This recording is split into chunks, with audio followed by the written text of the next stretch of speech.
everyone, and thanks for checking out today's video. I'm Sunny Galt, and joining us, David Moyer. David Moyer. Okay. We have a series that we want to introduce you guys to, and we're really excited about this because we want to know what your singing questions are. So this is an interactive segment, and you guys can email us at sing@purebelcanto.com. And when you do that, we'll start incorporating some of these questions into the videos we do because we really want to know what you guys think and what common singing questions you have. Now, we are big fans of something called Pure Bel Canto. If you haven't heard of that before, I encourage you to check out our website, purebelcanto.com. David and I have a course where we teach what it is and the history of it. Bottom line is this: most singers today are singing incorrectly, and as a result, they are harming their vocal cords, so they won't be able to sing for very long. And we don't want that to happen to you. So using something called Pure Bel Canto will preserve your voice, and we want to teach you how to do that. So when you guys send us these questions, the responses you're going to get from us are using Pure Bel Canto. Absolutely. And how you can do that. Okay, so David, the first question is, why do singers open their mouths wide?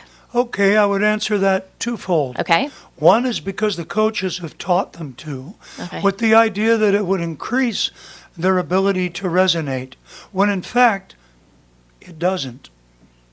What it does if you open up wide, because we teach what's called the cave theory.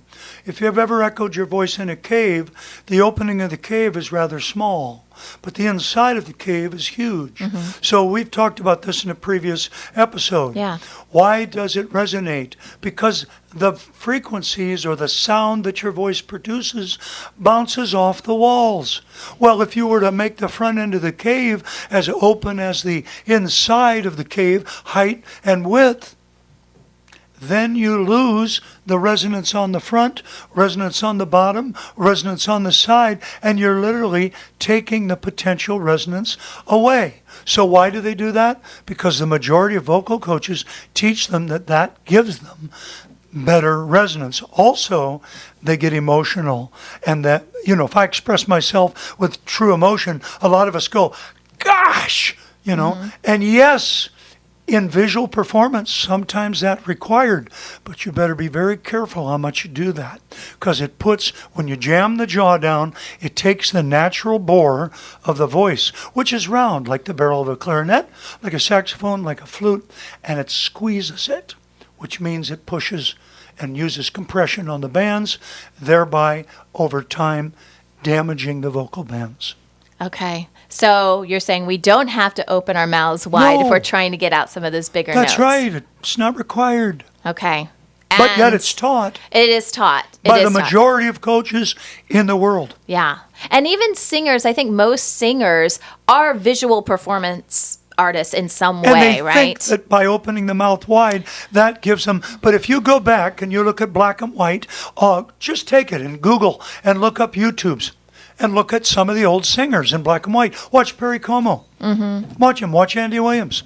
I mean, they didn't do that.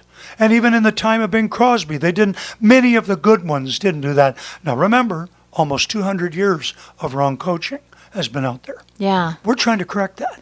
One voice at a time. I know you've got a trick where if you think you're starting to sing a little, your mouth's a little too wide, that you can put something like a pencil or something in there. Yeah, you put a pencil in and just lightly bite on it. Yeah. Because really, it's supposed to be, the Italians teach pear-shaped sound. I've learned over the years that that's not quite right. As you sing higher, it becomes almost like a crooked neck gourd, like this. And then as you sing higher, there's an apex. We'll talk more about that. Yeah. The voice thins at the bottom, thins at the top, volume is in the middle. So the answer to this question is, A, they're being taught wrong. Yes. And it's more of a visual thing, a visual performance. Absolutely. Okay. And it's not required. But it's not needed. Use your eyes more. Use your cheeks more. If you get, can I look pretty intense with my eyes if I want to? Sure. I watched Robin Williams do that once in Mrs. Doubtfire. He said, "Don't mess with me, kids." And he never even moved his mouth. And he was very upset. He was a father, and Ma went, "Whoa, do I get that one?" I didn't have to see him make his mouth big.